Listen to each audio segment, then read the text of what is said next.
السلام علیکم ورحمۃ اللہ وبرکاتہ۔ ایک خوبصورت مزیدار اور نئی ویڈیو کے ساتھ آپ کی خدمت میں حاضر ہوں۔ ہمارا بھی ایک زمانہ تھا، 5ویں جماعت تک ہم سلیٹ پر جو بھی لکھتے تھے اسے زبان سے چاٹ کر صاف کرتے، یوں کیلشیم کی کمی کبھی ہوئی ہی نہیں۔ پاس یا فیل صرف یہی معلوم تھا، کیونکہ فیصد سے ہم لا تعلق تھے۔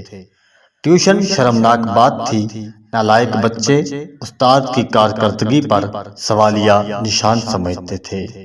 کتابوں میں مور کا پنکھ رکھنے سے ہم ذہین ہوشیار ہو جائیں گے، یہ ہمارا اعتقاد تھا۔ بیگ میں کتابیں سلیقے سے رکھنا سگڑ پن اور باصلاحیت ہونے کا ثبوت تھا۔ ہر سال نئی جماعت کی کتابوں اور کاپیوں پر کورز چڑھانا ایک سالانہ تقریب ہوا کرتی تھی۔ والدین ہمارے تعلیم کے اتنے زیادہ فکر مند نہ تھے اور نہ ہی ہماری تعلیم ان پر کوئی بوجھ ہوا کرتی تھی۔ سالہ سال ہمارے والدین ہمارے اسکول کی طرف رخ بھی نہیں کیا کرتے تھے، کیونکہ ہم میں ذہانت جو ہوا کرتی تھی۔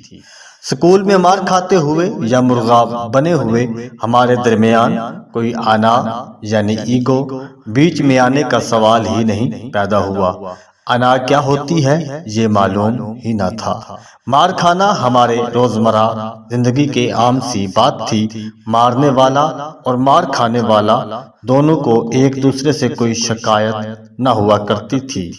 ہم اپنے والدین سے کبھی نہ کہہ سکے کہ ہمیں ان سے کتنی محبت ہے، نہ باپ ہمیں کہتا تھا، کیونکہ آئی لو یو کہنا تب رائج نہ تھا اور ہمیں معلوم بھی نہ تھا، کیونکہ تب محبتیں زبان سے ادا نہیں کی جاتی تھیں بلکہ ہوا کرتی تھیں۔ رشتوں میں بھی کوئی لگی بندھی نہیں ہوا کرتی تھی، بلکہ وہ خلوص اور محبت سے سرشار ہوا کرتے تھے۔ سچائی یہی ہے کہ ہم یا ہماری عمر کے قریب سبھی افراد اپنی قسمت پر ہمیشہ راضی ہی رہے۔ ہمارا زمانہ خوش بختی کی علامت تھا، اس کا موازنہ آج کی زندگی سے ہم کر ہی نہیں سکتے۔